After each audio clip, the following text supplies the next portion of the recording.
Thank you very much.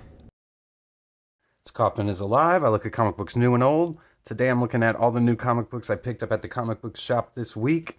This is always my favorite video to do every week. I do one every Wednesday after I get back from the comic book shop. I haven't flipped through any of these books yet, so I'm just looking at them for the first time. I picked up a bunch of dollar books this week too, so I'll show those real quick. I got some good ones I feel like. I got Wolverine Deep Cut, the new Chris Claremont Wolverine series that just came out a couple months ago.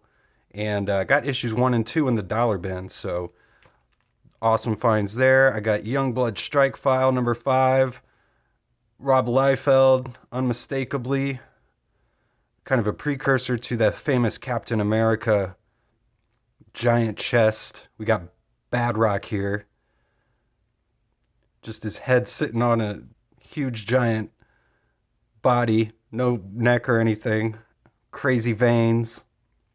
He's got the Image shirt. This is one I hadn't had yet, so like I said, I got issues 1 through 4. Cool to pick up number 5 finally after all these years. Also, another one I'd been on the hunt for was Splitting Image number 1.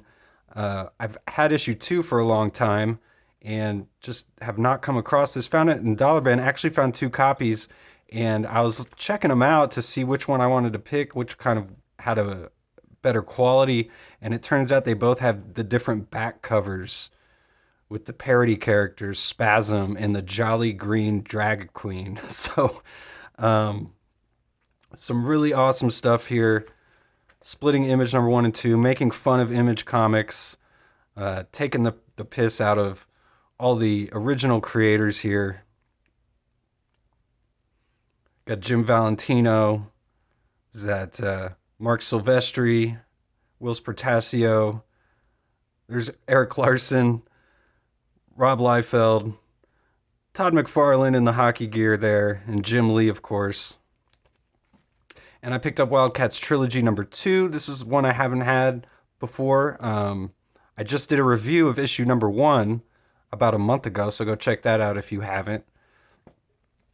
And I got a couple books that were both $2. Savage Dragon number 106 and Savage Dragon number 109. Thought those were pretty awesome deals for these books that I don't have. Adding to my Savage Dragon collection. You know I'm adding to that weekly. Now I'll move on to the new comics I picked up this week. First one I got was Wolverine Revenge number 4. This is the Jonathan Hickman written Wolverine book. Got Greg Capullo on artwork here. This is the Red Band edition. I'll go ahead and open it up here. They got it polybagged. I think that's kind of a cool gimmick for these. It says explicit content. Usually there's just some extra panels, maybe an extra page or 2, and some different coloring on the cover to give it more of a violent vibe to it. Usually costs $1 more for the Red Band edition with the poly bag.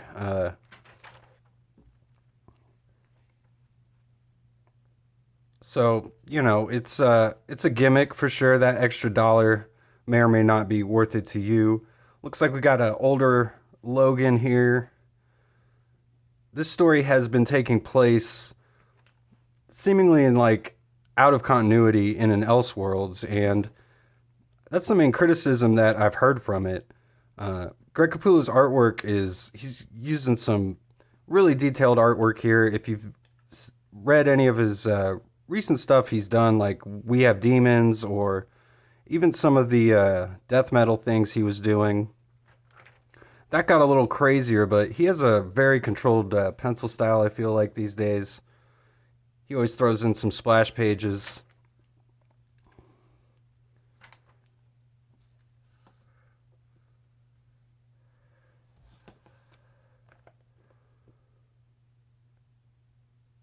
I've really enjoyed this series, though. Like I said, if it's not in continuity, a lot of people just feel like it's fan fiction at that point. You could make the argument, though, after, you know, an original creator hands off their character to whomever, it kind of become fan fiction. But if it's not in the main Marvel continuity, if it's not a part of like the history of Marvel Comics, it just that seems to be what people's main criticism is and what they're discounting about this whole series. But I recommend it for sure. I think it's telling kind of a greatest hits Wolverine story. I mean, you could make the argument maybe Hickman is uh, kind of phoning it in a little bit, I suppose, but I think the dialogue's pretty good, and the character work's been nice. So we're gonna see Wolverine do battle here with his son. It looks like so. This is the penultimate issue of this mini series here. I'll try and get a full review of that. Now I got Savage Dragon 275. Brought up Erik Larsen earlier, one of the original Image creators. He's still doing Savage Dragon after all these years, doing all the writing and penciling. This is a kind of like an annual, you might say. We got Freak Force showing up. That's cool to see. I always love Freak Force. Super Patriot's one of my all-time favorite characters. We got Paul Dragon, which is the original Savage Dragon from another universe. I've done reviews of all the recent Savage Dragon issues. I'm hoping to eventually collect a full run on them. These Savage Dragon annuals always have tons of backup stories in it, so no exception here. We get one with North Force, which is the Canadian superhero team in this universe.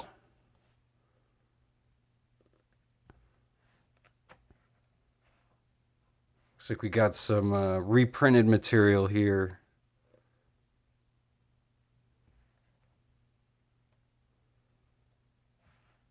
I know this character showed up when Dragon was teaming up with Ant and Spawn. Monstrous. Who is this guy? Oh, Samson. Here we go. I wonder if this is a reprint or a first printing, but it's done in like a classic style. It's got like faded pages, but it's all Erik Larsen doing the penciling here. Herculean, this is a reprint from a spin-off title here.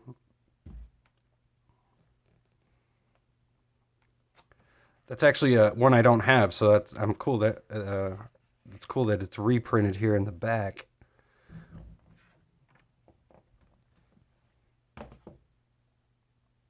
Next, I'm looking at G.I. Joe number 313, G.I. Joe: The Real American Hero, not to be confused with the brand new G.I. Joe series that just came out.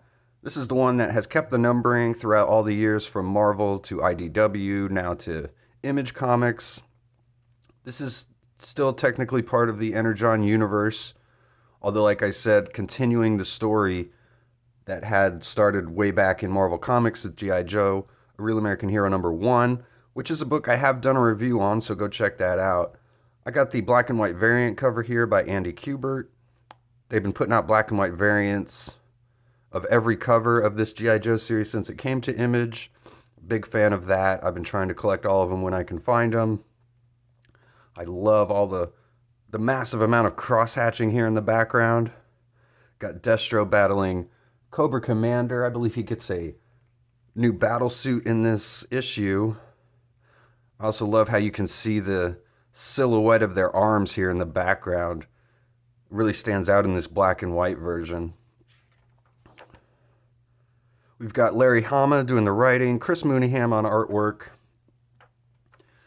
I've been loving Chris Mooneyham's artwork on this book. He did the first story arc, and then they switched artists, and now he's back, and he's doing some really awesome stuff here with G.I. Joe, which sounds kind of crazy, but G.I. Joe: A Real American Hero, this is one of my favorite comic books right now. There's no doubt about it. It's just action-packed, great artwork, fun story. We've got, different sects of the Cobra kind of battling against each other, as, we've got Destro here battling Cobra Commander, who's, like I said, I think he gets this new battle suit in this issue. But I love Destro, man. He's just one of my favorite character designs ever. just with the silver bullet head,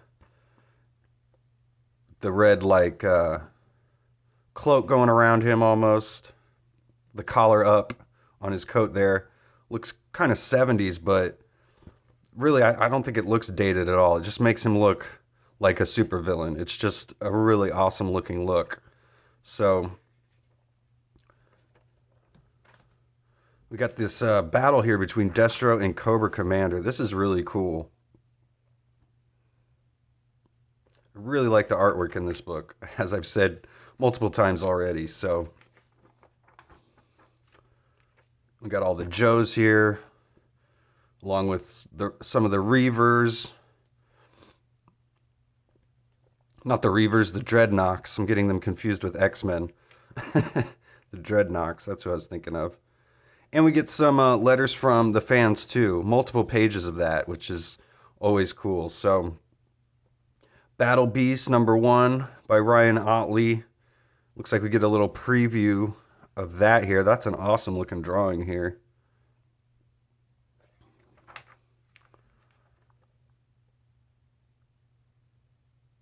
Ryan Ottley is one of my favorite artists for sure. So this looks pretty cool.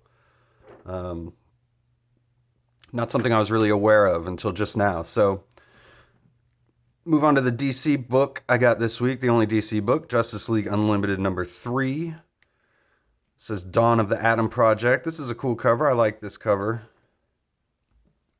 Dan Mora is the artist on this book. Mark Waid is the writer. They've hinted at this storyline, if you've read the first issue, about this kind of dorky character, Arrowwave. He's planning on turning on the Justice League and killing all of them, which seems kind of ridiculous at this point, but I guess we'll see how it goes. Looks like we're going to the Amazon to fight a forest fire in this issue. My main criticism against this book, I feel like, has been, even though we've got kind of like what seems to be the most powerful Justice League that we've ever seen, the Justice League here are just kind of battling elements and, you know, corrupt governments, it seems like. They are still trying to help people, obviously, but no real big supervillains, it seems like, that they have been fighting against at all. So, awesome looking Swamp Thing there, confronting Aquaman. So I think I'm going to give this book maybe like one more issue, see how this issue pans out, and I'll decide if I'm going to be sticking around on it. So I'm a big fan of Justice League. I want to like this book. It's just been kind of mid, in my opinion. So Uncanny X-Men #9, Hunted by the Wolf Pack. This is the beginning of a new story arc in Uncanny X-Men. Gail Simone is the writer. Looks like we got a different artist on this one. This is Andre Bresson doing the artwork. This is another book a lot like Justice League Unlimited, where I'm kind of debating whether to drop it. I might give it one or two more issues. This really hasn't been a bad book. Just another X-Men book. There's just nothing that seems like anything I really need to keep following up on too much. We've been introduced to these new X-Men. I like them. I hope they stick around. I do like that Rogue and Gambit are kind of the main characters of this book. But, again, just feels kind of mid to me. I guess I'll read this and kind of make my decision. I'll make a review of this coming out pretty soon. I still need to do a review of the final issue of the Raid on Grey Malkin X crossover storyline. I still got to get that last issue out. So stay tuned for that. I do like this character Calico when she's in her full like mutant armor here, using her mutant power. She looks cool. I kind of feel like Gail Simone kind of maybe created these new X-Men hoping to kind of leave a lasting imprint on the X-Men by adding some new characters to it. We'll see in time if that really sticks. I feel there's like so many underutilized X-Men, though. Just creating some new ones just seems kind of redundant. We've got so many X-Men that we never use. So last comic book pickup this week, Ultimate Spider-Man number 13. Jonathan Hickman is the writer. Marco Checchetto is on artwork here. Looks like we've got the ultimate version of Kraven's Last Hunt from the solicits, I believe. That's what's about to begin here.